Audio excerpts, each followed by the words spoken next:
So actually, a very good afternoon to everyone, and it's a warm welcome to first, we can say, the discussion of this paper, and which is important as per the turning point of life is concerned, career part is concerned.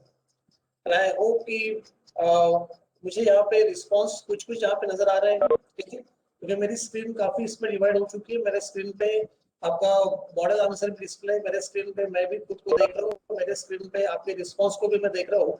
तो मैं काफी चीजें एक साथ मैं screen पे देख रहा हूँ। थोड़ा वो वी कैन से आपके रिस्पॉन्स मुझे थोड़े छोटे नजर आ रहे, लेकिन कोई हरकत नहीं, लेकिन ठीक है। That's the main point of this. So very warm welcome everybody. And we can say कि मैं आपको आप मुझे पता नहीं कि how many of you are here, ठीक है। तो क्या कैन एनीबॉडी टाइप हियर कि कितने नंबर ऑफ स्टूडेंट्स यहाँ पे है, ताकि मुझे समझ में आएगा कि सब लोग अटेंड कर रहे हैं कि नहीं कर रहे हैं। ओके 163, ओके ठीक है, फाइन फाइन फाइन, तो वेरी गुड। तो सी अब what is my intention here कि आप मुझे सबसे पहले बताएंगे कि अगर मैं आपसे पूछूं एक सिंपल क्वेश्चन, तो मुझे पता है कि इफ आई कंसीडर, तो आपका जो पेपर है ये आपका पेपर कैसे गया, means how do you find this paper, means the very first question whether it is hard, difficult, we can say easy और 50-50। यस, आपका ये पेपर सिंपल था, डिफिकल्ट था कि 50-50 था? ओके 50-50। चलो, तो see many of you we can say कि एक जवाब मुझे मिला है कि सर पेपर 50-50 था, 60-40 था, मीडियम था, है ना। तो इतने सब मुझे जवाब मिले हैं, लेकिन मैं आपको बता दूं मैक्सिमम पीपल ने सेइंग कि सर पेपर 50-50 था। अभी मुझे एक बात बताएंगे, मैं तो जानता नहीं कि 163 168 पे से मैं आपको और एक क्वेश्चन पूछना चाहता हूँ कि कितने बच्चे हैं, अगर आपका ये पेपर अगर 50-50 था, तो मैं भी कबूल करता हूँ कि ये पेपर आपका 50-50 था, है ना। This is not we can say the tough paper, or not we can say the simple paper, but it's a paper is 50-50. I also agree with you. The right interpretation, क्योंकि जितने भी आपके board के paper होते हैं, तो board के paper कैसे होते हैं कि भैया बुद्धू से बुद्धू फेल ना हो, बुद्धू से बुद्धू फेल ना हो, और होशियार से होशियार, अब बच्चे बोलते सर पास ना हो, है ना। अरे भाई पास ना हो वाली वाली बात नहीं होती है, बुद्धू से बुद्धू फेल ना हो, लेकिन होशियार से होशियार मेरिट ना है, ठीक है। तो बेसिकली आपका बोर्ड का पेपर ऐसे होता है कि बुद्धू से बुद्धू फेल ना हो, लेकिन होशियार से होशियार मेरिट ना है। तो सभी को वो चैलेंजिंग लगना चाहिए, साथ ही साथ जो हमारा बच्चा बेचारा वो थोड़ा कम पढ़ता है, तो उसका फेल भी नहीं होना चाहिए। इन दोनों चीजों की बोर्ड आपसे केयर करता है, ठीक है। अब मेरे कहने का मतलब इतना है कि paper no doubt is 50-50। Now next question is how many of you appeared this examination with a 100% preparation. ऐसे कितने लोग हैं, आप अपने मन से पूछो, अगर रिप्लाई कर सकते तो बहुत अच्छी बात है, लेकिन आप अपने मन से पूछो कि आपसे कितने बच्चे ऐसे हैं जिन्होंने 100% प्रिपरेशन के साथ इस टेस्ट सीरीज को अपीयर किया है या इस पेपर को दिया हुआ है, ठीक है।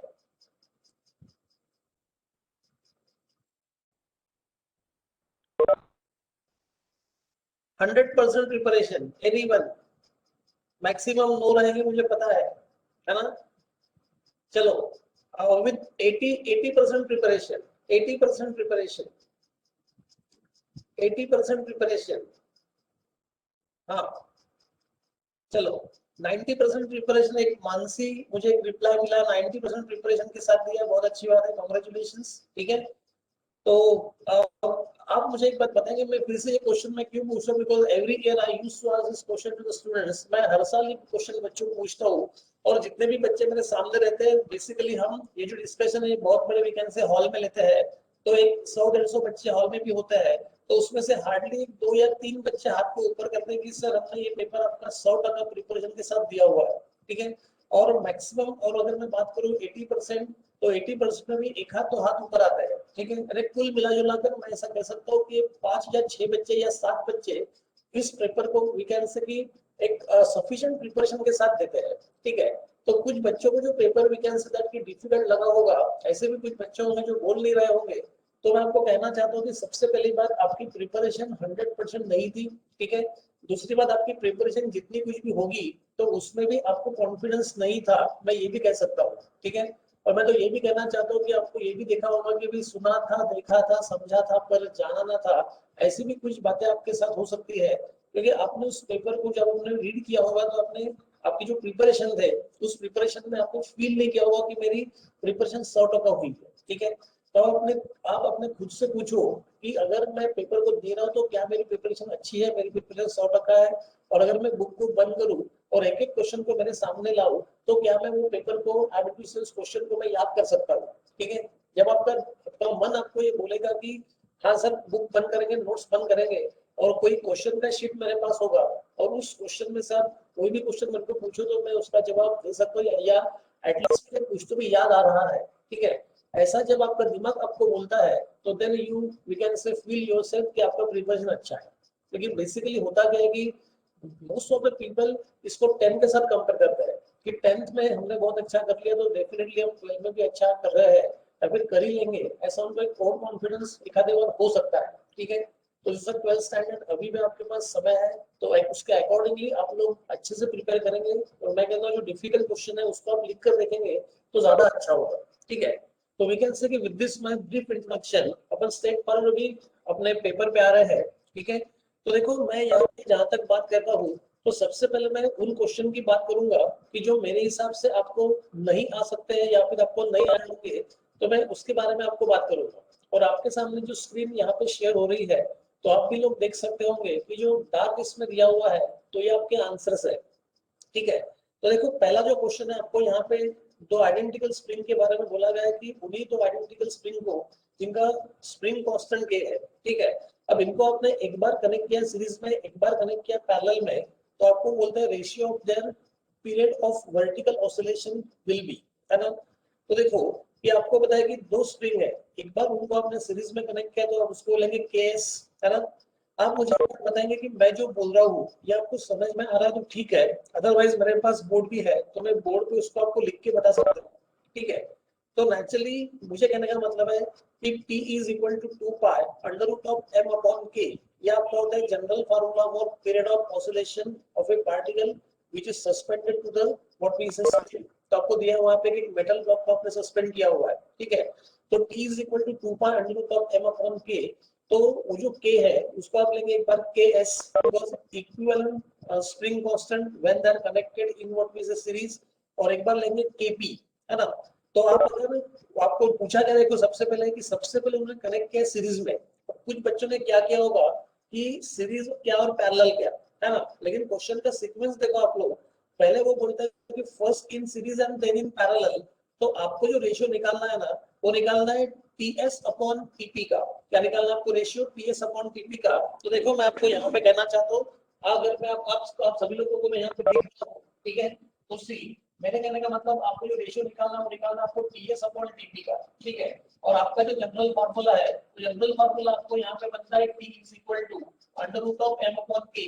Is that clear? ठीक है, तो आप यहाँ पे देख सकते हैं कि आप यहाँ पे लेंगे p is equal to 2 pi under root of m upon set to be called as ks, और यहाँ पे आएगा 2 pi under root of m upon what we say kp, है ना। तो मैं आपको स्ट्रेट फॉरवर्ड बोलना चाहता हूँ कि ks का मतलब क्या होता है भैया, k1 k2 upon set to be what we say k1 plus k2, है ना। तो k1 k2 upon k1 plus k2, तो आपको यहाँ पे मिलेगा k square upon 2k, है ना। तो ये कैंसिल आपको मिलेगा k/2। ठीक है, और दूसरी बात अगर मैं यहाँ पे केपी की बात करूँ तो केपी का मतलब स्ट्रेट फॉरवर्ड आपको होता है k1 plus k2, तो when the two string are connected in parallel तो ये आपका k plus k होगा, तो it is said to be what we say 2k। Yes और नॉट? ठीक है, तो नेचुरली मेरी स्क्रीन आप सभी को दिख रही है, मैं ऐसा समझता हूँ आप मुझे रिस्पांस देंगे, है ना। तो सी अब ये 2 pi कैंसिल, ये बम कैंसिल, तो आपको यहाँ पे क्या मिलेगा ts अपॉन tp। तो देखो ये kp जाएगा ऊपर, है ना, ये kp जाएगा ऊपर और ये ks आएगा नीचे, है ना। तो आप लोग यहाँ पे क्या कर सकते हो कि 2k अपॉन k/2, अरे डिनोमिनेटर एक जाएगा नीचे, इफ यू सॉल्व दिस, ठीक है, तो ये kp जाएगा ऊपर, तो naturally we can say that कि ये के कैंसिल, ये 2 जाएगा ऊपर, तो आपको यहाँ पे लगेगा √4/1, यानी आपका आंसर आएगा 2:1। क्लियर है एवरीबॉडी? आपका आंसर कितना आएगा 2:1। So this is my answer of the first question. I hope कि आप ये सभी को समझा हुआ है। ठीक है, अब कुछ बच्चों ने क्या किया, है ना, मेरा कैमरा शुरू है, यस, है ना, मैंने आपको पूछा, है ना। तो सी सभी बच्चे बोल रहे कि दिख रहा है सर, रिस्पांस में मुझे मिल रहा है। ठीक है, तो सी अब मेरे कहने का मतलब यहाँ पे इतना ही है कि देखो what is my intention here, कि कुछ बच्चों ने क्या किया सॉल्व करते हुए कि पहले टीपी ले लिया, उनको लगा क्या पैरेलल क्या सीरीज एक ही बात है, रेशियो तो निकालना है। तो ऐसा नहीं है कि आप रेशियो कुछ भी कर सकते हो, ठीक है। अब जिन्होंने टीपी अपॉन टीएस किया होगा ना, तो उसका आंसर 1/2 आया, ठीक है, लेकिन 1/2 इज द रॉन्ग आंसर। अगर यही क्वेश्चन आपका होता कि find the ratio of frequency, find the ratio of frequency, तो वो आपका रेशियो और अलग हो सकता था, है ना। तो फ्रीक्वेंसी का रेशियो पूछा होता तो आपको 1/2 आता। लेकिन मुझे कहने का मतलब सिर्फ इतना ही है कि अगर आपको पहले सीरीज पूछा है और बाद में पैरेलल है, तो रेशियो लेते समय the simple meaning of ratio is numerator and denominator, है ना। The simple meaning of ratio is numerator and denominator. तो पहले न्यूमरेटर में आएगा आपका सीरीज और बाद में आएगा आपका पैरेलल, तो आपका रेशियो होगा टीएस अपॉन टीपी, ना ही टीपी अपॉन टीएस। क्या मेरी बात क्लियर है? ये एवरीबॉडी, ठीक है। तो ये आपको समझ में आ चुका होगा, ठीक है। And then if you see the second question की तरफ बढ़ते हैं, है ना। तो सी सेकंड क्वेश्चन की तरफ अगर मैं यहाँ पे बढ़ूं, तो मुझे यहाँ पे दिख रहा है कि आपके पास 3 कंडक्टर है ना, 3 कंडक्टर है। तो the 3 conductor has 3 segment, 2 straight of length L each and semicircular with radius R. It carries a current R. What is the magnetic field at point P? है ना। तो see this is the question of the question what is the magnetic effect of electric current नाम का chapter है, ये उसमें का ये क्वेश्चन है, ठीक है। मेरे ख्याल से साइमल्टेनियसली आप लोग पेन और आपके पेपर के साथ रेडी होंगे, तो आप यहाँ पे साइमल्टेनियसली ये सब बातें नोट कर रहे हैं, ऐसा मैं समझता हूँ, ठीक है। ताकि मैं जब नेक्स्ट क्वेश्चन को डिस्कस करूं तो मैं इसको आपको ना पूछते हुए मैं इसको मिटा देता हूँ, ठीक है। क्योंकि पूछने में और आपको आंसर पूछने में मेरा समझ आएगा, क्लियर, ठीक है। तो साइमल्टेनियसली आप इसे लिख रहे हो, ऐसा भी मैं समझता हूँ। तो इस क्वेश्चन को आपने लिखा है और आपके मोबाइल में योर स्मार्ट देन मी, तो नेचुरली आप अपना स्क्रीनशॉट भी ले सकते हैं, ठीक है। मैंने आपको बोला है कि बच्चे गड़बड़ कहाँ पे करते हैं, आपको टीएस पहले पूछा था, बाद में टीपी, तो टीएस अपॉन टीपी आपने करना था, ठीक है। चलो अब अगर इस क्वेश्चन की मैं बात करूं, तो इस क्वेश्चन में देखो, ये क्वेश्चन क्या कहता है कि आपको इस तरह से 3 सेगमेंट है, this set to be called a what piece है, इस तरह से पहला कंडक्टर है, this is set to be called a second conductor, और ये आपके सामने आपका तीसरा कंडक्टर है, ठीक है। आई होप कि डायग्राम आपको दिख रही है।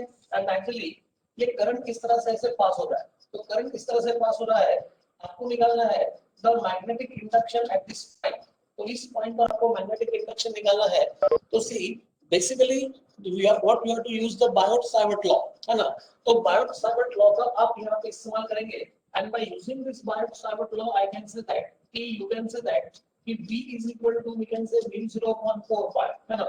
अब इसको बोलते हैं ideal into sin theta upon set to be called as small r square, ideal sin theta upon small r square, where theta is the angle, जो theta है ना, तो this theta is the angle between the length of the small element of the conductor and the position vector. Theta is the angle between length of the small element of the conductor and position vector. Position vector यानी क्या कि जिस point पर आपको magnetic induction निकालना है, जिस point पर आपको मैग्नेटिक इंडक्शन निकालना है यानी मैग्नेटिक फील्ड की ताकत निकालनी है, तो उस पॉइंट से आपके कंडक्टर के लेंथ तक ड्रॉ किया हुआ वेक्टर उसको बोलते हैं पोजीशन वेक्टर, है ना।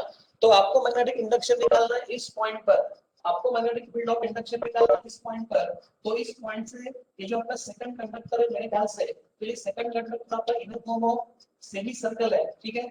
तो इसमें का एक छोटा सा हिस्सा ले लेंगे, अरे भाई साहब इसमें का छोटा हिस्सा ले लेंगे, इस हिस्से को हम यहाँ पे बोलेंगे डीएल, इस हिस्से को हम क्या बोलेंगे डीएल।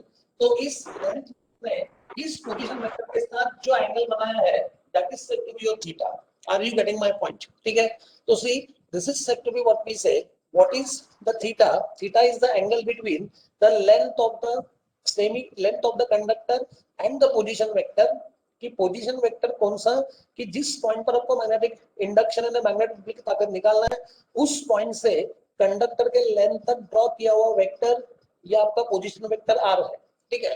तो ये आपका पोजीशन वेक्टर आर है, और इस आर का अगर मैं छोटा सा टुकड़ा लूं, तो छोटा सा टुकड़ा ये आपका एलिमेंट होगा, छोटा सा टुकड़ा है एलिमेंट, ठीक है। तो this element is making an angle of what we say 90 degree with this position vector. क्या मेरी बात क्लियर है, ठीक है। अब उसके बाद आप यहाँ पे देखेंगे कि यहाँ अगर मैं इस एलिमेंट की बात करूँ and no doubt this direction of current भी यहाँ पे आ रहा है, ठीक है। तो आप यहाँ पे लिख सकते हैं कि अगर मैं यहाँ से अगर एक एलिमेंट यहाँ तक ड्रॉ करूँ, है ना, ये तो दूसरे कंडक्टर के बारे में हो गया, लेकिन अगर मैं इस कंडक्टर की बात करूँ, ये आपका पहला कंडक्टर, तो पहले कंडक्टर में मैं पोजीशन वेक्टर को ऐसे ड्रॉ करता हूँ, सीरीज मैं पहले वेक्टर में पोजीशन वेक्टर को ऐसे ड्रॉ करता हूँ, ठीक है। तो यहाँ पे इस डायरेक्शन ऑफ करंट और इक्विपमेंट के बीच में जो एंगल होगा वो कितने का होगा, 180, है ना। डायरेक्शन ऑफ करंट और पोजीशन वेक्टर को भैया मैं P से लेकर इस तरह ड्रॉ करूंगा। पोजीशन वेक्टर तो मैं इस, ये पॉइंट P है या फिर B बोलो इसको, तो पोजीशन वेक्टर मैं ऐसे ड्रॉ कर रहा हूँ। आपका कंडक्टर ऐसा है, ठीक है। तो यहाँ पे कंडक्टर और पोजीशन वेक्टर के बीच में जो एंगल बनता है तो it is said to be called as 180, और सेकंड केस में जो मेरा एंगल बनता है तो it is said to be called as 90। Yes और नॉट एवरीबॉडी, ठीक है। और इस तरफ अगर आप देखेंगे तो ये आपका तीसरे नंबर का कंडक्टर है। तो तीसरे नंबर के कंडक्टर में अगर आप देखते हो तो यही आपका पोजीशन वेक्टर है r, उसकी डायरेक्शन ये है, और यही आपका कंडक्टर का लेंथ है। तो नेचुरली यहाँ पे जो एंगल बनेगा it is said to be 0। तो यहाँ तक मेरी बात क्लियर है? यस एवरीबॉडी, ठीक है। तो सी यहाँ से लेकर यहाँ तक का angle 90, the angle made by position vector with the length of conductor, ठीक है। फिर यहाँ पे आप बात करेंगे the angle made by the position vector with the length of conductor is 180। यहाँ पे the angle made by the position vector with the length of conductor what we say theta is equal to 0। अरे yes और not, ठीक है। तो कहने का मतलब इतना ही है कि इस केस में अगर आप फर्स्ट केस के साथ बात करते हो तो फर्स्ट केस को मैं बोलना चाहता हूँ V1, है ना।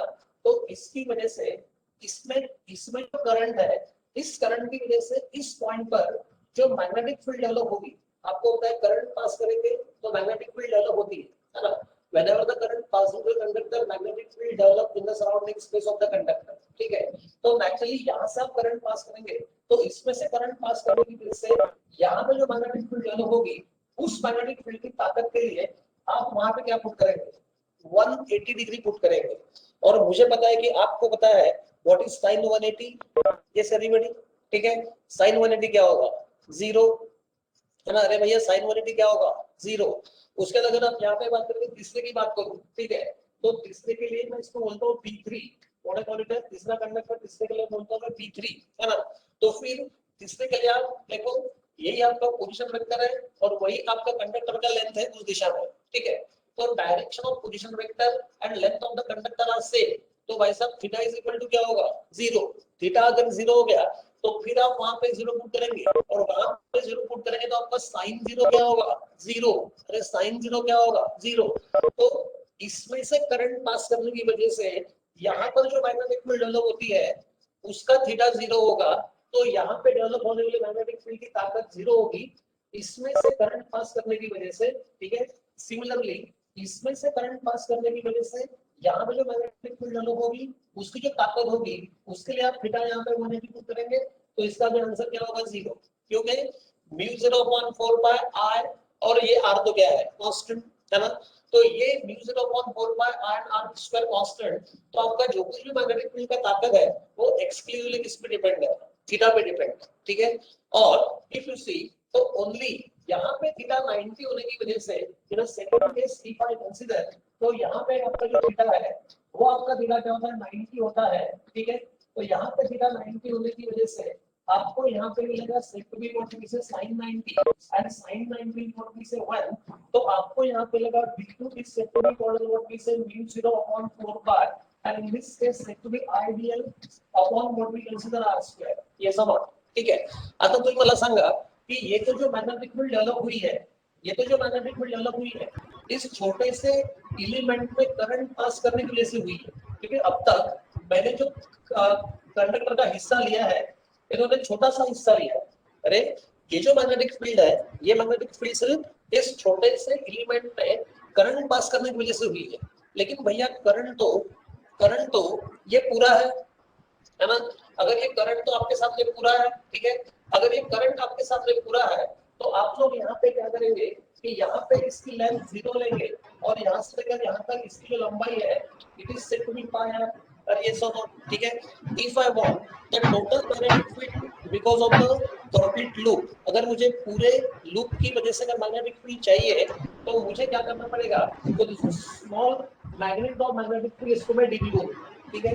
तो मेरा कंडक्टर का लेंथ छोटा तो डेवलप हुआ मैग्नेटिक फील्ड भी छोटा, उसको मैं dB बोलूंगा, ठीक है। तो मुझे टोटल मैग्नेटिक फील्ड चाहिए तो ऐसे कई सारे dB2 dB2 dB2 का क्या होगा, एडिशन, है ना। ऐसे कई सारे dv का एडिशन, इसको हम बोलेंगे इंटीग्रेशन। तो एक बार इंटीग्रेट एक्सप्रेशन, और यहाँ मुझे लेना पड़ेगा लिमिट।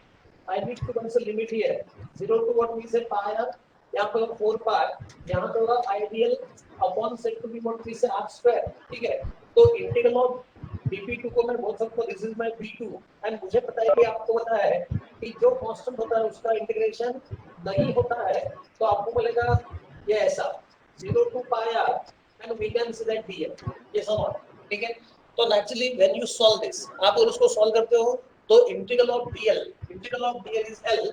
तो इसको मैं यहाँ पे लेके आता हूँ, तो if I consider like this, अगर इसको मैं यहाँ पे लेके आता हूँ तो आपको लगेगा b2 will be equal to set to the model what we say u0 upon 4 pi, and this is I upon what you can say r square।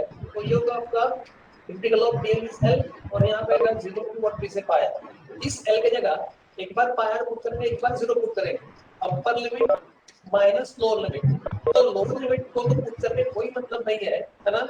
Lower limit को पुट करेंगे तो दूसरा मीनिंगलेस, तो नेचुरली पुट अपर लिमिट होगी, क्योंकि lower limit यहाँ पे put करेंगे 0 मल्टीप्लाई एवरीथिंग आंसर 0, ये पाई कैंसिल, ये r स्क्वायर ये r कैंसिल, तो आपको जो आंसर मिलता है वो मिलता है v0 i upon what we say 4 upon मैंने समझा दिया। Are you getting my point, everybody? ठीक है, तो naturally in this case we consider your answer is what we say C, clear to all of you। ठीक है, and I hope कि simultaneously आप लोग यहाँ पे लिख भी रहे हो, ऐसा मैं समझता हूँ। मेरी स्क्रीन आप सभी लोगों को दिख रही है और ये बात आपको सभी को समझी है। Yes, I want response on this. Yes, anybody? Clear? अगर पूरा लूप होगा तो आप उसको 2 पाई r से इंडिकेट कर सकते हो। ठीक है, वो तो रेडीमेड फार्मूला बन जाएगा, that will be readymade formula then। Clear? मला ही हा पेपर वर्क आहे,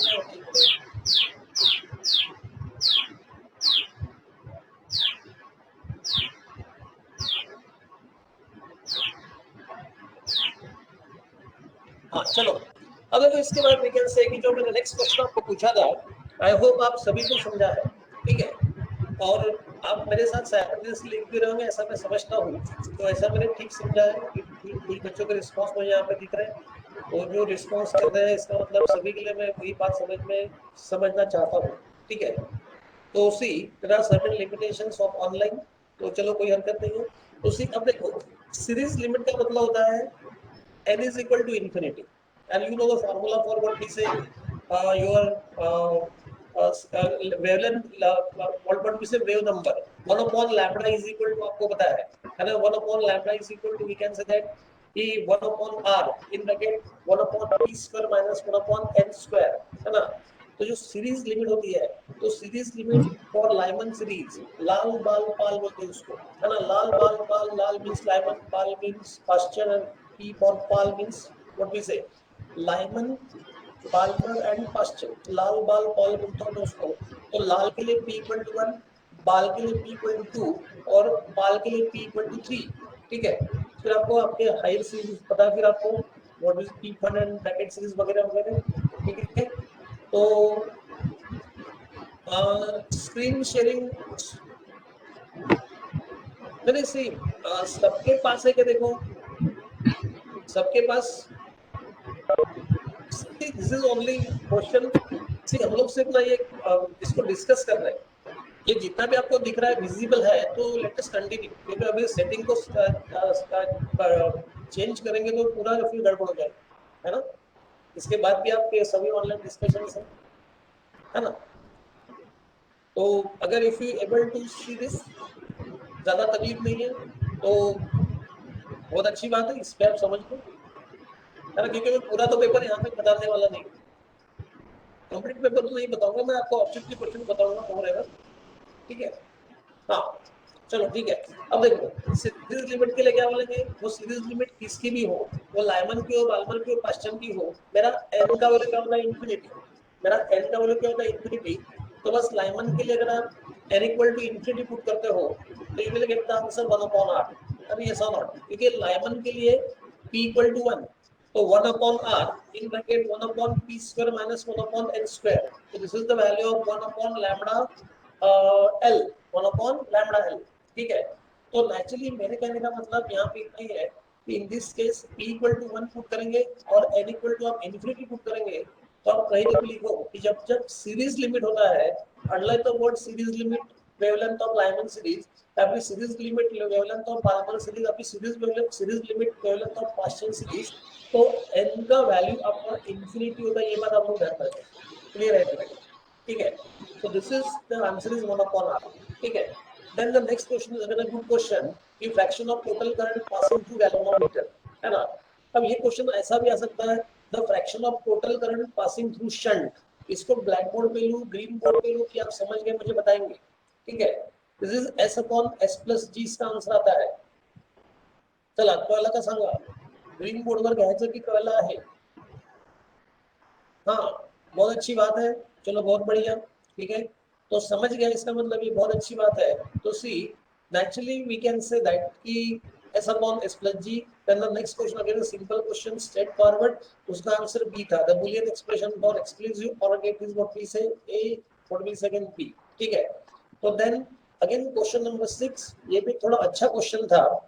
इस क्वेश्चन में देखो बहुत से आंसर, बहुत से लोगों ने ना आंसर 70 वोल्ट लिखा हुआ है, but 70 volt is not a correct answer. इसका करेक्ट आंसर है 50 वोल्ट। क्योंकि आपको पूछा गया, देखो मैं हमेशा कहना चाहता हूँ कि read question carefully in the board examination. मेरा पहले आपको ये रहेगा कि मैं कुछ साइकोलॉजिकल पॉइंट पे आपको बताने वाला हूँ, लेकिन मुझे पहले जो मैं आपको कह रहा हूँ उसके बीच बीच में मैं आपको बताता हूँ किसी रीड क्वेश्चन केयरफुली। आपको क्वेश्चन को बहुत केयरफुली पढ़ना है, क्योंकि आप क्या पढ़ते हो क्या समझते हो उस पर आपका आंसर डिपेंड है। तो जैसा उस क्वेश्चन में सीरीज लिमिट, ये पहली बात थी, पहले क्वेश्चन में सीरीज अपॉन पैरेलल आपको निकालना था। वैसे इस क्वेश्चन में देखा जाए तो आरएमएस सेकेंडरी वोल्टेज पूछा है, underline the word RMS secondary voltage. ठीक है, तो बहुत से बच्चों ने क्या किया ना, वो ईएस अपॉन ईपी कर दिया, है ना। वन तो मेनी पीपल, बहुत से बच्चों ने यहाँ पे क्या किया कि उन्होंने यहाँ पे सिंपली ईएस अपॉन ईपी कर दिया। ठीक है, तो what they did here basically, है ना, तो बच्चों ने क्या किया पता है कि ईएस अपॉन ईपी कर दिया, और ईएस अपॉन ईपी उनको पता है कि टेंस अपॉन ईपी होता है। ठीक है, और उसके बाद अगर मैं बात करूं तो कितना है, ideal transformer 100 turns in primary, 250 turns in secondary, तो ये 250 है, ये आपका 100 है, और फिर ईएस अपॉन ईपी आपका 28 है। ठीक है, तो ये आपका आता है 2.5 into 28, है ना। तो इसका आंसर मेरे ख्याल से 25, अगर 225 गुणे 50 साढ़े 20, तो आपका आंसर इसका 70 आता है। तो बहुत से बच्चों ने ऐसे लिख दिया, लेकिन आपको ये peak value of I mean to say the voltage across secondary पूछा है क्या, है ना। वोल्टेज अक्रॉस सेकेंडरी आपको नहीं पूछा है, बल्कि आप पूछा है RMS under the word RMS secondary voltage, this is the peak value of voltage across secondary. What is ES? Peak value of voltage, या फिर we can say that कि the secondary voltage, ऐसा भी इसको बोल सकते हो। लेकिन आपको पूछा गया है सेकेंडरी वोल्टेज पूछा है। ठीक है, तो सेकेंडरी वोल्टेज अगर पूछा है तो there is a relation between the secondary voltage and RMS voltage, या इसको आप peak ये भी बोल सकते हो, इसका रूट को लेना पड़ेगा। Are you getting my point everybody? ठीक है, तो when you divide this 70 by root 2, तो जो आपको आंसर आएगा ना कि आपको अप्रोक्सीमेटली मिलेगा 50 वोल्ट के आसपास। अरे कितना मिला है? अप्रोक्सीमेटली 50 वोल्ट के आसपास। क्या मेरी बात क्लियर है? Yes anybody? Clear to all of you? ठीक है, तो रिस्पांस देंगे जो मैंने आपको यहाँ पे बताया है। Clear anybody? ठीक है, तो बहुत से बच्चों ने इसका आंसर सेकेंडरी कर दिया था, but online the what this is RMS secondary voltage है। ठीक है, तो you have to do like this कि ES upon what we say √2, तो then you will get the answer। ठीक है, then secondly अगर मैं यहाँ पे बात करता हूँ तो सीधे question number 7, sonometer wire vibrate with learn the word 3 nodes and 2 anti nodes, 3 nodes and 2 anti nodes। ये भी बहुत से बच्चे इसको सही तरीके से अटेंड नहीं कर पाए। The corresponding mode of vibration, the corresponding mode of vibration, the mode of vibration कौन सा होगा? तो आपको पता है कि फंडामेंटल फ्रीक्वेंसी को छोड़कर जितना भी आपका मोड्स ऑफ वाइब्रेशन होता है, तो modes of vibration means type of vibration. तो टाइप ऑफ वाइब्रेशन में फंडामेंटल फ्रीक्वेंसी को छोड़कर जो इमीडिएट हायर मल्टीपल था उसको बोलते हैं फर्स्ट ओवरटोन। फंडामेंटल फ्रीक्वेंसी को छोड़कर जो इमीडिएट हायर मल्टीपल था उसको बोलते हैं फर्स्ट ओवरटोन, फिर सेकंड ओवरटोन, फिर third overtone and so on. ठीक है, तो मेरे कहने का मतलब आपको बोलता है 3 नोड्स एंड 2 एंटी नोड्स, है ना। तो 3 नोड्स एंड 2 एंटी नोड्स का मतलब आपके मन में ये डायग्राम आ जानी चाहिए कि 2 नोड्स है और सॉरी 3 नोड्स और 2 एंटी नोड्स है। तो भाई साहब यहाँ पे लूप कितने होंगे? लूप आपके बेसिकली 2 ही होंगे, है ना। अरे भैया लूप आपके बेसिकली यहाँ पे 2 ही होंगे। Again, so this is node 1 and 2. This is a node, this is second node, this is third node. लेकिन आप अगर यहाँ पे ये आपका एंटी नोड हो, यहाँ पे कितना एंटी नोड? क्या मेरी बात क्लियर है? ठीक है। और जितने लूप होते हैं उतना मोड ऑफ वाइब्रेशन होता है। And in case of your string, एक क्वेश्चन मैंने कंटिन्यू में बाद में भी पूछा था, इन केस ऑफ स्ट्रिंग ये आपके सभी हार्मोनिक्स है। In case of string all the harmonics are present, 1n is to 2n is to 3n is to 4n is to 5n।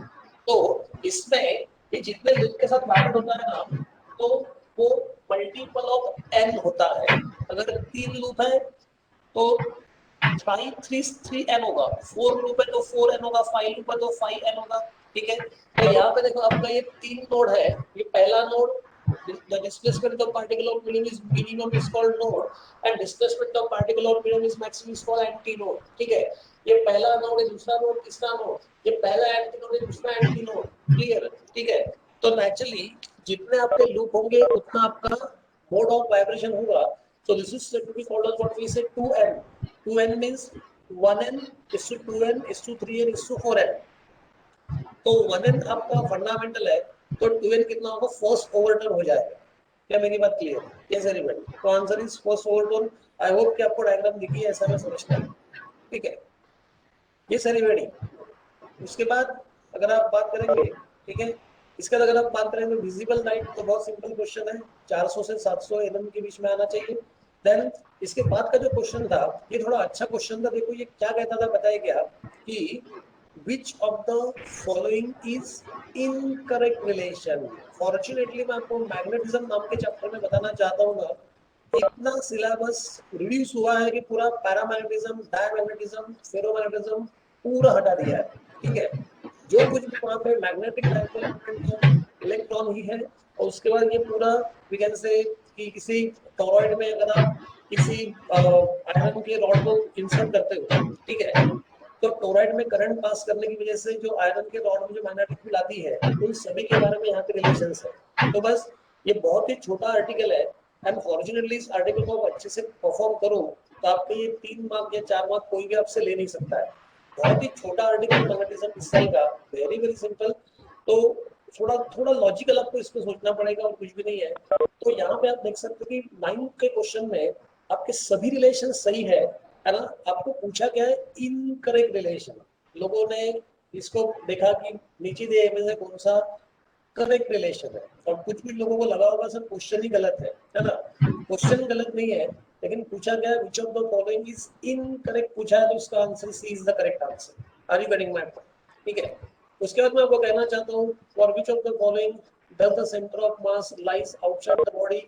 इसका आंसर है बेंगल, है ना। Bangle is the correct answer. Then ये सभी बातें आपके स्क्रीन पे डिस्प्ले हो रही है। तो नेचुरली मैं ऐसा समझता हूँ कि मैं इसमें बहुत ज्यादा मुझे कुछ बोलने की जरूरत नहीं है। ऑब्जेक्टिव क्वेश्चन में बोलने की जरूरत थी। उसके बाद ये क्वेश्चन मुझे अच्छा लगा। नेचुरली वी कैन से कि बहुत से बच्चे हैं जो मैं आपसे डिस्कस करना चाहता हूँ। तो टू में का जो तीसरा क्वेश्चन है उसको देखो कि state at which point during the oscillation an oscillator has zero velocity but positive acceleration, है ना। तो oscillator has zero velocity and positive acceleration. एक बात मुझे बताएंगे कि ऑसिलेटर का जो वेलोसिटी जीरो होता है ना, ऑसिलेटर का जो वेलोसिटी जीरो होता है वो बेसिकली दो ही पोजीशन पे हो सकता है ना। एक यह है अगर आप बात करेंगे इसकी, if you talk about this, ठीक है, आप अगर इसकी बात करेंगे तो ये आपका mean position, this is said to be called as one of the extreme position, या आपका अनदर एक्सट्रीम पोजीशन। ठीक है। तो आप यहाँ पे देखो कि एक तो इसका वेलोसिटी यहाँ पे जीरो होगा या तो इसका वेलोसिटी यहाँ पे जीरो होगा। अरे हाँ या ना? ठीक है। तो एक्सट्रीम पोजीशन पे ऑसिलेटर का वेलोसिटी जीरो होता है। ठीक है। अब आपको बोलता क्या है? आपको बोलता क्या है कि आप अगर यहाँ पे चले गए, आप अगर यहाँ पे हो तो ऑसिलेटर का एक्सेलरेशन पॉजिटिव चाहिए। एक्सेलरेशन पॉजिटिव कब होगा? कि जब वो यहाँ पे रहेगा लेफ्ट। I want response. अगर आपको मेरा डायग्राम दिख रहा है तो ठीक है। तो लेफ्ट पर अगर पार्टिकल है तो ऑसिलेटर का एक्सेलरेशन पॉजिटिव होगा, वेलोसिटी तो जीरो होगी ही होगी। यहाँ पे एक्सेलरेशन पॉजिटिव क्यों होगा? Because this acceleration you know कि in case of your oscillatory motion velocity of a particle is zero at extreme position, तो यहाँ पे भी वेलोसिटी जीरो होगी, यहाँ पे भी वेलोसिटी जीरो होगी, and acceleration is maximum at extreme position, है ना। एक्सेलरेशन क्या होता है? Maximum at extreme position. तो एक्सट्रीम पोजीशन यहाँ पे वेलोसिटी जीरो, एक्सेलरेशन मैक्सिमम, यहाँ पे velocity zero, acceleration maximum, but you want positive acceleration. The positive means sign convention. तो साइन कन्वेंशन के अनुसार अगर पार्टिकल लेफ्ट एक्सट्रीम पोजीशन पर रहता है तो इसका एक्सेलरेशन पॉजिटिव एक्स डायरेक्शन में होता है, और ये एक्सेलरेशन अगर पॉजिटिव एक्स डायरेक्शन में है तो this acceleration is positive and velocity is zero at left the extreme position. Are you getting my point? Yes everybody, ठीक है।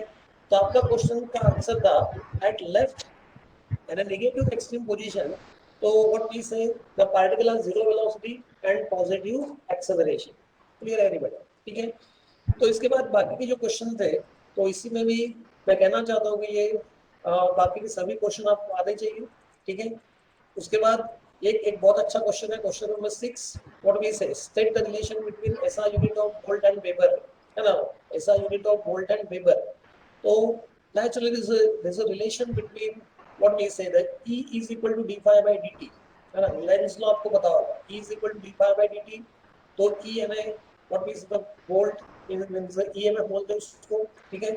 d phi is magnetic flux, that is Weber upon second, upon the second d phi by dt, तो Weber per second is nothing but your unit of what we say volt. I mean to say the relation between the EMF and Weber per second, clear, और फिर volt and weber per second. क्या मेरी बात clear है? ठीक है। तो 1 volt is equal to 1 weber per second is a relation between volt and weber. Yes, clear to all of, ठीक है। देन ये भी आपका कॉम्बिनेशन वाली बात थी, कैपेसिटर वाली बात थी, है ना। तो इसमें आपको पता है कि आपको कहाँ मिलेगा, capacitor are combined in which arrangement when we require large capacitor and small potential. तो लार्ज कैपेसिटर स्मॉल पोटेंशियल आपको पता है कि पैरेलल वाले अरेंजमेंट में आपको मिल सकता है, क्लियर है एवरीवन, ठीक है। देन इसमें भी वैसा कुछ विशेष मुझे नहीं लगता कि मैंने कुछ यहाँ पे चर्चा करनी चाहिए। सिर्फ आपको पता है कि ये स्मॉल एन जो आता है मैग्नेटिक इंडक्शन में, B is equal to mu zero small ni होता है। तो जो छोटा n है ना, वो है number of turns per unit length.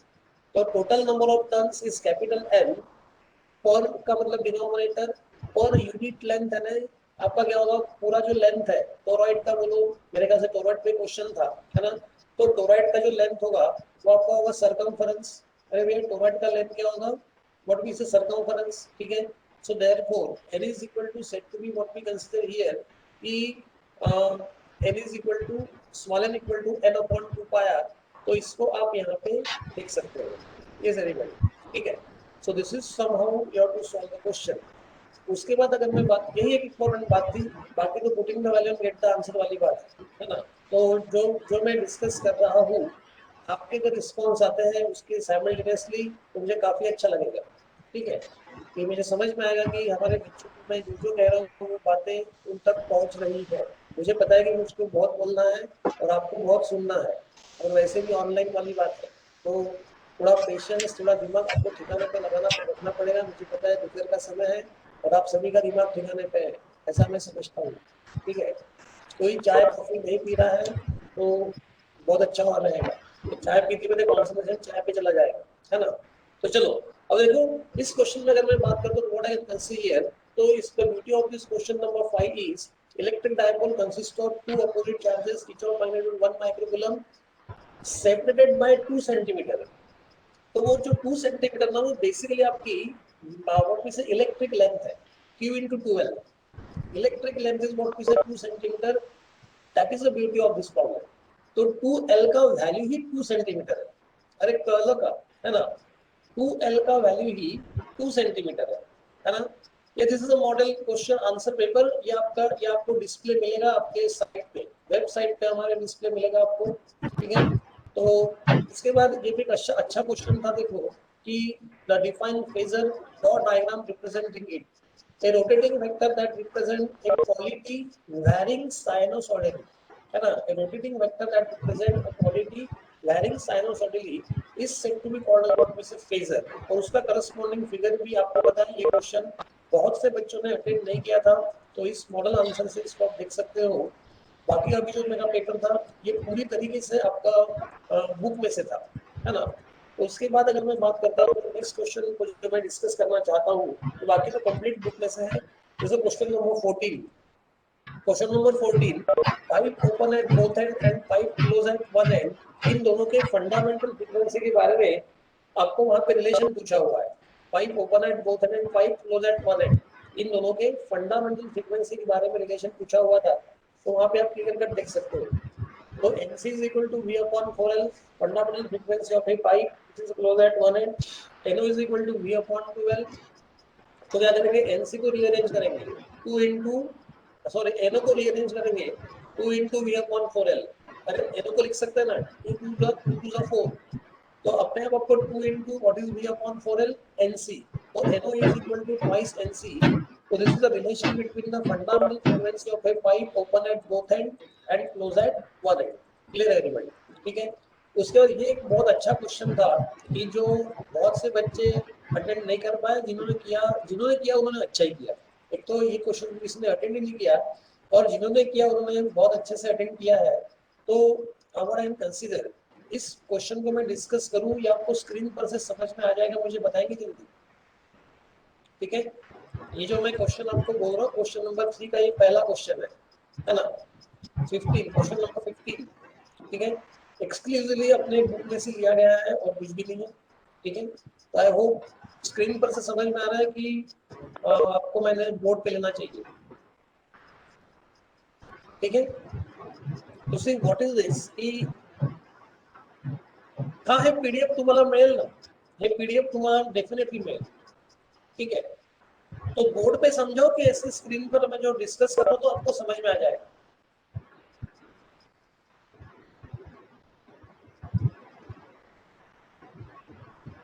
Board पे हाँ मैं डिस्कस ही कर रहा हूँ, समझेगा स्क्रीन पर से। हाँ चलो, तो सी देखो क्या बोलता है ना, पेंडुलम है। अब आपको पता है कि पेंडुलम है, ये पेंडुलम की नॉर्मल पोजीशन है। अगर पेंडुलम अगर इस तरफ जाता है, ठीक है, तो यहाँ की जो पोजीशन है इससे तो डेफिनेटली किसी न किसी हाइट पर रहेगा। ये पेंडुलम यहाँ पे है, अगर इस तरफ जाता है तो देखो कुछ भी हाइट पे गया है। ठीक है, तो ये इसकी कोलिनियर पॉइंट ये है, तो यहाँ से लेकर यहाँ तक उसकी हाइट होगी जो आपको आपके डायग्राम में भी बताई गई। ठीक है, तो जब वो पोजीशन ए पे था तो नॉर्मल पोजीशन थी, जब वो इधर चला गया तो सी इधर चला गया, तो इस पोजीशन से ये थोड़ा सा ऊपर उठ गया। इस पॉइंट का जो कोलिनियर पॉइंट ये है, तो दिस इज अ हाइट, तो वही आपको वहां पे दिया गया है। ठीक है, अब यहाँ पे बोलता गया है कि आपको इस बी पोजीशन पे उसका निकालना है पोटेंशियल एनर्जी और काइनेटिक एनर्जी भी आपको निकालना है। तो calculate kinetic energy and increase in gravitational potential energy of the ball. ठीक है, तो मेरे को एक बात समझ में आती है कि पोटेंशियल एनर्जी, वो ग्रेविटेशनल पोटेंशियल एनर्जी को आप mgh ही बोलते हो, that is the change in gravitational potential energy, जो हमने 11th में पढ़ा था। Delta u is equal to u2 minus u1, और वो u2 माइनस u1 ये नथिंग बट आपका mgh ही है। ठीक है, यहाँ पे चैलेंजिंग क्या है कि आपको h निकालना थोड़ा चैलेंजिंग है।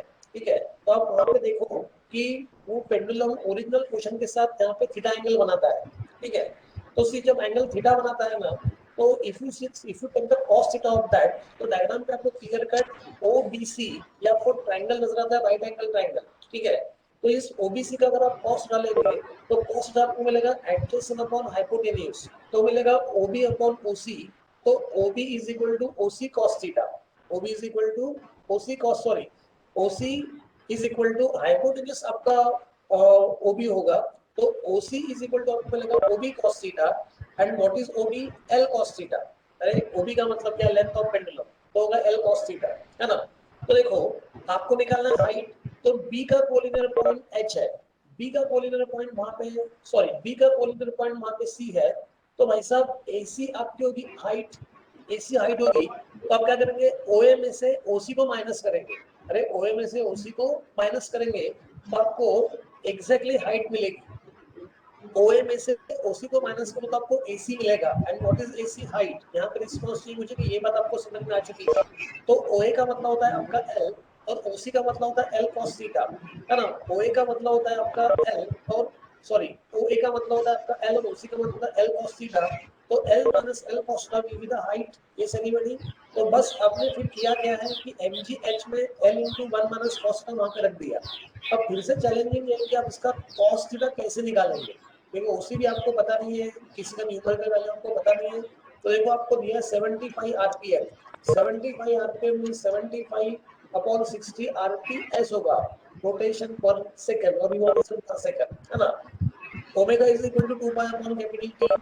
तो 2 pi cancel, 1 upon T is equal to आएगा 5 अपॉन 4. अरे कर्ल का तो टी इज इक्वल टू आएगा 0.8 सेकंड.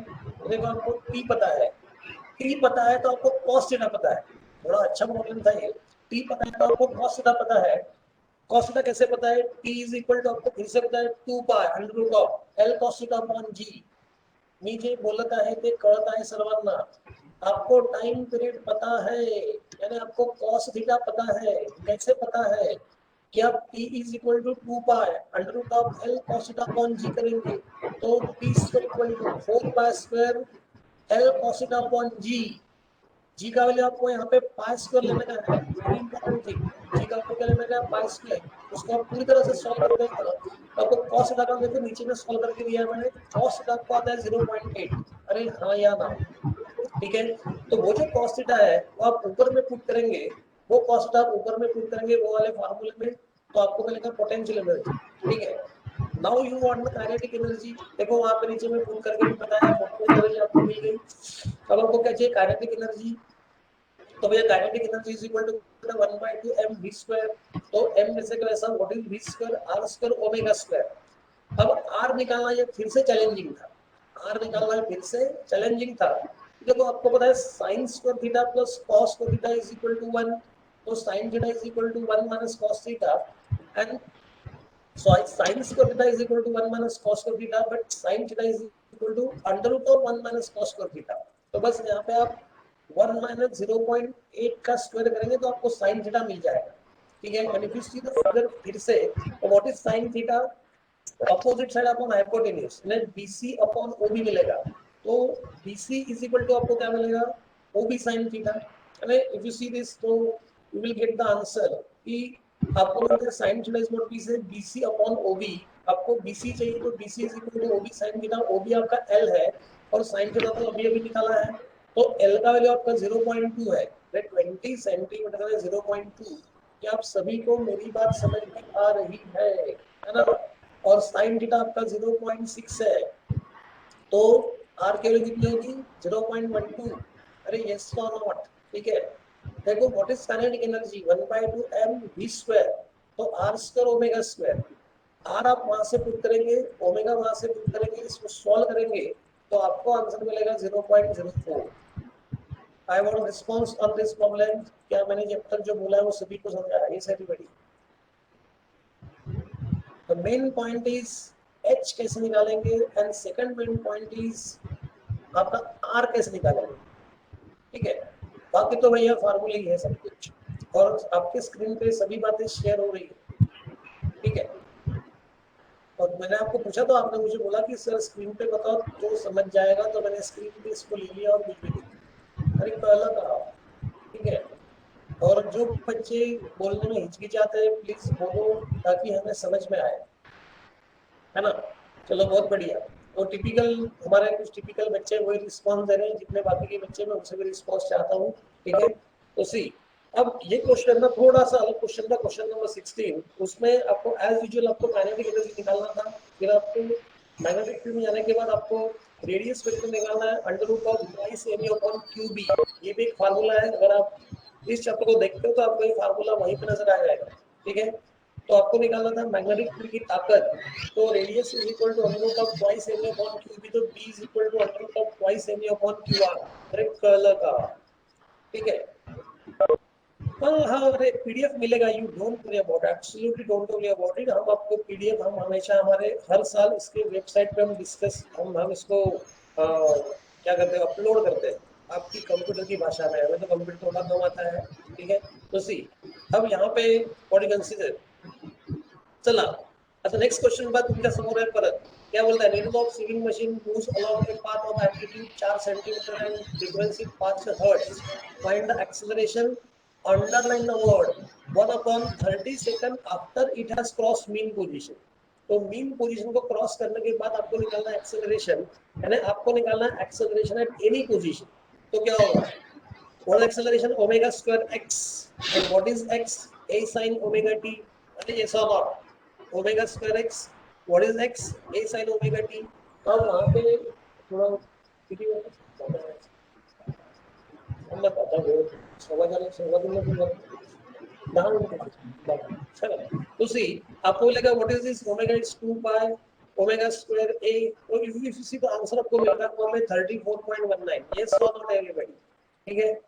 तो definitely this will be displayed on your screen. Omega आप निकाल सकते हो क्योंकि आपको फ्रीक्वेंसी पता है 5 हर्ट्ज, तो ओमेगा इज 2 पाई n, और 2 पाई into 5 n पाई n पाई का स्क्वायर, एम्पलीट्यूड दिया है 4 सेंटीमीटर 0.04 मीटर, sin ओमेगा 10 पाई into 1/30। अरे हो कि नहीं, यस एवरीबॉडी, ठीक है। तो in this case we will get the answer 34.19 metre per second square, ठीक है। So that will be your value of acceleration, clear, ठीक है। अब इसके बाद वी कैन से दैट कि आपका ये IMX अपॉन I मीन वाली बात थी, तो ये भी आपको putting the value and gate the answer वाली बात थी। सिर्फ आपको विड्थ का और एम्पलीट्यूड का रिलेशन, जो इंटेंसिटी और एम्पलीट्यूड का रिलेशन होता है ना, तो वही आपका एम्पलीट्यूड और विड्थ का रिलेशन होता है। Width and amplitude are having the same relation that what you have of intensity and amplitude, correct वाला का, ठीक है। तो सी इन फ्रंट ऑफ यू आपको यहाँ पे सॉल्व करके बताया बरोबर, a1 अपॉन a2 की वैल्यू आपकी 3/2 आती है, और उस एम्पलीट्यूड का अगर आप स्क्वायर करेंगे तो आपको विड्थ की वैल्यू मिल जाएगी, ऐसे नहीं बढ़ेगी, ठीक है। अब देखो कि मैं कुछ साइकोलॉजिकल पॉइंट आपके साथ मैं यहाँ पे शेयर करना चाह रहा हूँ, because I want to conclude. Naturally मैं जितनी बात आपसे कहना चाह रहा था वो सभी बातें मैंने बोल चुका हूँ, और basically you just focus on question number 30 and 31। इस पे बहुत से बच्चों का थोड़ा सा रह गया, थ्योरेटिकल क्वेश्चंस है, तो वो 31 का ना हमने आंसर वहां पे लिख दिया है, ये डेफिनेटली हम अपलोड करेंगे। तो आंसर हमने क्लियर कट वहां पे एक्सप्लेनेशन हमने यहाँ पे दे दिया 31 का, है ना, कि आपको why there is a change in energy of a gas when volume changes. तो इसका जवाब बहुत बच्चों को नहीं आया था, तो इसका हमने क्लियर कट यहाँ पे जवाब लिख दिया है, जो आपको पढ़ के क्लियर कट समझ में आ जाएगा, ठीक है। अब shall I discuss some psychological points? Yes, everybody. 30 पे देखो मैंने वो क्वेश्चन को दिया है, when gases heated its temperature increases, explain this phenomenon on the basis of kinetic theory of gases, ठीक है। तो देखो मैं आपको कुछ साइकोलॉजिकल पॉइंट यहाँ पे बताना चाहता हूँ, ठीक है। तो सबसे पहला मेरा जो साइकोलॉजिकल पॉइंट रहेगा, इसको आपको कहना वन जस्ट अ मोमेंट, ठीक है। और देखो मेरा सबसे पहले मेरा साइकोलॉजिकल पॉइंट रहेगा कि बहुत से बच्चों ने ऑब्जेक्टिव क्वेश्चन के सेंटेंस को पूरा पूरा लिखा हुआ है, ठीक है। सबसे पहली बात, ऑब्जेक्टिव क्वेश्चन के सेंटेंस को पूरा लिखने की जरूरत नहीं है, आपको सिर्फ आंसर पूरा लिखना है। जैसे answer is 2:1, if bracket C, है ना, इज बेंगल ब्रैकेट डी, है ना, तो वो क्वेश्चन नंबर बराबर डालना है, उसका कौन सा ऑब्जेक्टिव का आंसर पूरा, ठीक है, बेंगल पूरा लिखना है, सिर्फ डी लिख के छोड़ा मार्क्स नहीं मिलेंगे, ठीक है। ऐसा बहुत कम बच्चों ने किया है, गिने चुने 1 या 2 बच्चों ने किया है कि सिर्फ आंसर और उसका ऑप्शन लिखा हुआ है, ठीक है। बहुत से बच्चों ने 99% बच्चों ने पूरा का पूरा सेंटेंस लिखा हुआ है। हमें बोर्ड में अगर पेपर पूरा आता है तो हमें पूरा पढ़ने की जरूरत, उसे पूरा लिखने की जरूरत नहीं है, क्योंकि हमें टाइम नहीं पूरेगा, ठीक है। तो सी सबसे पहला पॉइंट था। सेकंड मेरा दूसरा पॉइंट ये था साइकोलॉजिकल, कि objective questions are the killer, numerical का final answer is the killer, ठीक है, and the speed of writing is the killer. ये तीन बातें जो है कि जो आपको एग्जाम में 90% के ऊपर लेने से रोकेगी, एक ऑब्जेक्टिव क्वेश्चन, दूसरा स्पीड ऑफ राइटिंग, तीसरा न्यूमेरिकल का final answer is the killer. Now those who are very much habitual of JEE and your we can say NEET examination, उनका न्यूमेरिकल बहुत सही होता है और उनको 100% कॉन्फिडेंस है न्यूमेरिकल पे, तो न्यूमेरिकल अटेम्प्ट करो। अदरवाइज थोड़ा सा अगर न्यूमेरिकल से अगर आप थ्योरी और ज्यादा अटेम्प्ट करेंगे तो आपको ज्यादा मिलने के चांसेस ज्यादा होते हैं, ठीक है, क्योंकि न्यूमेरिकल में मिला तो बहुत अच्छा हो जाएगा, नहीं तो ये पूरा वीकेंड से आपका मार्क्स चले जाएगा, ठीक है। तो अब मेरे कहने का मतलब इतना ही है कि व्हाट इज माय इंटेंशन, आपको फर्स्ट पॉइंट बता दिया, ठीक है। अब सेकेंडली और एक मैं आपको बात बताना चाहता हूँ कि जो आपके डेरिवेशंस वगैरह है ना, कि स्टेटमेंट एंड लॉज, ये आपके 100% जैसे के वैसे ही चाहिए। कि पहला एक्सिस थ्योरम जैसे के वैसे ही चाहिए था कि प्रोडक्ट ऑफ मास, लोगों ने प्रोडक्ट नहीं लिखा है, स्केल ऑफ द डिस्टेंस तो स्क्वायर ये वर्ड नहीं लिखा है, तो आपका स्टेटमेंट बिल्कुल जैसा के वैसा ही चाहिए। और आपने scale product of mass and scale of the distance between the two parallel axis, अगर आप प्रोडक्ट लिखना भूल गए तो आपका मार्क्स चले जाएगा, क्योंकि स्टेटमेंट ही चेंज हो जाता है। आपने स्केल ऑफ डिस्टेंस लिखा, product of mass and distance में लिखा है, तो देखो स्क्वायर ना लिखने की वजह से पूरा थ्योरम का मीनिंग ही चेंज होता है, तो ऐसा हमें नहीं करना है। Statement and law should be detail ditto. मैं तो कहता हूँ कि पूरा का पूरा पेपर जैसा आपके नोट्स में है वैसा के वैसा आपके आप वैसे ही चाहिए, जैसे आपके नोट्स है वैसे डिटो का पूरा ऑन पेपर जैसा वैसा चाहिए। और एक महत्वपूर्ण पॉइंट, पूरा का पूरा पेपर ये बोर्ड के बुक में से ही आने वाला है, तो बुक के पीछे के पूरे क्वेश्चन अच्छे से करो इंक्लूडिंग न्यूमेरिकल्स, ठीक है। तो पूरा पेपर 100% बोर्ड की बुक में से आने वाला है, तो बोर्ड की बुक में के जितने भी पीछे के क्वेश्चन है वो अच्छे से करेंगे, उनके न्यूमेरिकल पूरे अच्छे से करेंगे, और समय रहता है तो वो आप you can solve as well, समय है तो, ठीक है। Read question carefully, again I am saying read question carefully, question को ठीक से पढ़ो, गिव योरसेल्फ 4 सेकंड कि जो मैंने पढ़ा है मैं उसी को सॉल्व कर रहा हूँ। अब लोगों ने विस्कोन्स ब्रिज के आपके क्वेश्चन में विस्कोन्स नेटवर्क को सॉल्व कर दिया, जबकि विस्कोन्स मीटर ब्रिज पूछा था, बहुत से लोगों ने विस्कोन्स नेटवर्क को सॉल्व किया है, ठीक है। तो विस्कोन्स नेटवर्क ये अलग बात है, विस्कोन्स मीटर ब्रिज ये अलग बात है, और हमने विस्कोन्स मीटर ब्रिज पूछा था।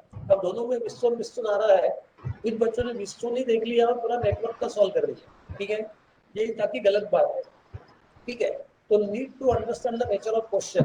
और बच्चे जो गलती करते हैं, जितने भी आपके जितने भी जितने भी आपके वी कैन से दैट की क्वेश्चंस है, half wave rectifier full wave rectifier, है ना, उसमें explain full wave rectifier in detail, या half wave rectifier or PN junction diode can be used as full wave rectifier, PN junction diode can be used as half wave rectifier। तो उसमें सबसे बड़ी गलती बच्चे ये करते हैं कि वो वेवफॉर्म नहीं निकालते। तो इफ यू सी, आपको डायग्राम तो निकालनी, करेक्ट डायग्राम निकालनी है जैसा आपके बुक में लिया हुआ है, उसके बाद एक्सप्लेनेशन करेक्ट लिखना है, उसके बाद आपको वेवफॉर्म ड्रॉ करना है। अगर क्वेश्चन 4 मार्क के लिए आता है तो, अगर ये क्वेश्चन 3 मार्क के लिए आता है तो वेवफॉर्म ड्रॉ करने की जरूरत नहीं है, लेकिन इनके भी लाते तो भी रफली अपने हाथों से वेवफॉर्म ड्रॉ कर दो, ये बहुत अच्छी बात है, ठीक है। अनफॉर्चुनेटली आपका रिड्यूस सिलेबस है इस साल, तो take the advantage of this, please take this advantage, because syllabus काफी बड़ा है पिछले साल से। पिछले साल से भी अगर इसको कंपेयर करो, सिलेबस हर साल बढ़ता है, बढ़ रहा है, ठीक है। तो मैं फिर से कहता हूँ कि पेपर 1 पेपर 2 को एक समय पे देना ये कोई मामूली बात नहीं है, लेकिन आप बच्चे इस दोनों पेपर को दे रहे हो एक समय पे। आई सैल्यूट यू पीपल, है ना। तो आपने अपनी पढ़ाई भी की है, और अगर आपका एक दो क्वेश्चन आपके नहीं भी हुए हैं, एक दो चैप्टर आपके नहीं भी हुए हैं, तो भी कोई हरकत नहीं है। जितना आपने चैप्टर उतना 100% प्रिपरेशन के साथ दीजिए। अगर 2 चैप्टर आपके रह भी जाएंगे तो भी चलेगा, ठीक है। लेकिन जितना आप कर रहे हैं उसको 100% प्रिपरेशन के साथ दीजिए, ताकि आप उसमें से देखिए कि मैंने कितना इनपुट दिया था और मैंने कितना आउटपुट मुझे मिला है, ठीक है। तो दैट इज अगेन इम्पोर्टेंट, ठीक है। और बाकी तो एडवांटेज आपके, और एक महत्वपूर्ण बात मैं आपको बताना चाहता हूँ, सॉल्व पेपर इन सीक्वेंस। आपको सीक्वेंस में पेपर सॉल्व करना है, रैंडमली सॉल्व नहीं करना है। ऑब्जेक्टिव क्वेश्चन को 10 जगह लिख के नहीं रखना है। ऑब्जेक्टिव क्वेश्चन को आप किसी जहां पे पहली जगह पे लिखेंगे वही आपका वैल्यूड होगा। अगर आपने ऑब्जेक्टिव क्वेश्चन 2-3 जगह पे लिखे हैं तो आपका वैल्यूएशन सिर्फ पहले का होगा, बाद का आपका वैल्यूएशन नहीं होगा, ठीक है। तो ऑब्जेक्टिव क्वेश्चन को 4-5 जगह लिखने का नहीं, सिर्फ एक जगह पे लिखने का है, और उसमें पूरा सेंटेंस लिखने की जरूरत नहीं, आंसर लिखो और उसका ऑप्शन लिखो। Again my last point is that कि when you solve the section A, section B, section C, section D, जब आप नया सेक्शन सॉल्व करते हो तो प्लीज टेक फ्रेश पेज, ठीक है। आपको फ्रेश पेज लेने का है नए सेक्शन को सॉल्व करते समय, ठीक है। सेक्शन ए होने के बाद वहीं पे सेक्शन बी सॉल्व करने का नहीं। दूसरा पेज लेने का और ना उस दूसरे पेज पर ना सेक्शन भी स्टार्ट करने का, ठीक है। सीक्वेंस में पेपर सॉल्व करो, वैल्यूएशन के लिए अच्छा रहता है, ठीक है। तो this is the case. Exercise के क्वेश्चन लर्न, तो मुझे बेटा आपका कमेंट यहाँ पे तो दिख नहीं रहा है, तो एक्सरसाइज के क्वेश्चन लर्न क्या बोल रही तू, है ना। तो आपका वो हमारा चैट थोड़ा सा राइट में चले गया है, जब में से यस सर नो सर ही दिखता है, और एक्सरसाइज के क्वेश्चन लर्न करने का तो ऐसे आप कुछ ऐसे बोल रही है। मैं कहता हूँ कि आप जितने भी क्वेश्चन है उसको लिख कर देखो, है ना। लिख कर देखेंगे तो you will get the confidence. आप सिर्फ पढ़ेंगे, बुक बंद करके देखेंगे कि मेरे को आ रहा है हवा में, तो एग्जाम में नहीं आने वाला है ना। क्वेश्चन बैंक के क्वेश्चन भी आप करो, वो भी बोर्ड ने दिए हैं, तो वो भी आपको एक आइडिया मिलेगी, खासकर आपके answer in 1 mark and objective question में। Objective question and answer in 1 mark, इन दोनों में क्वेश्चन बैंक बहुत इंपॉर्टेंट है, तो बाकी भी क्वेश्चन आप क्वेश्चन बैंक से देख सकते हो, ठीक है। दादू संपले तो क्लास नहीं है, तो अगर कॉम्पिटिटिव का क्लास होता तो झूठ मैं बोलले माझ्यासाठी कॉम्पिटिटिव के बारे में भी बोलता, है ना। तो किसी सेट पेपर के बारे में तो मैं यहाँ पे जिक्र नहीं करूंगा, लेकिन हाँ आप बोर्ड के क्वेश्चन बैंक देखो, बोर्ड का यू कैन से कि पूरा बोर्ड का बुक देखो, उसके पीछे के क्वेश्चंस को देखो। आप बोर्ड के पीछे के से बुक के पीछे के क्वेश्चन देखेंगे, चैप्टर खत्म होने के बाद बुक के पीछे के क्वेश्चन देखेंगे तो आपको बहुत से क्वेश्चन के आंसर सेम नजर आएंगे, है ना। तो वहां से हमें ये बात समझ में आती है कि एक ही क्वेश्चन को कितना अलग अलग तरीके से पूछा जाता है, ये आपको समझ में आएगा, है ना। So that is important, clear. And more ever मैं कह सकता हूँ कि बाजार में 21 नंबर का किताब आता है, जिनकी पढ़ाई अच्छे से नहीं हुई है, जिनकी पढ़ाई अच्छे से नहीं हुई है, उनका दिमाग, उनका मन उनको रोल बोलता है, बाजार में 21 नंबर की किताब आ चुकी है, उसका भी आप हेल्प ले सकते हो। लेकिन ये किनके लिए, जिनकी पढ़ाई अच्छे से नहीं हुई है, जिनको कॉन्फिडेंस नहीं है, उनके लिए, ठीक है। लेकिन जिनका प्रिपरेशन अच्छा है, जो लिख कर देख रहे हैं, उनको कोई मैं बोलना मैं नहीं चाहता हूँ। और इसके बाद नेक्स्ट पेपर जब होगा ना, तो most probably by the blessing of God we can say कि ये अपना लॉकडाउन ना हो और हम और आप आमने सामने, ताकि जो बातें रहेगी मैं आपसे नेक्स्ट इसमें डिस्कस करूंगा।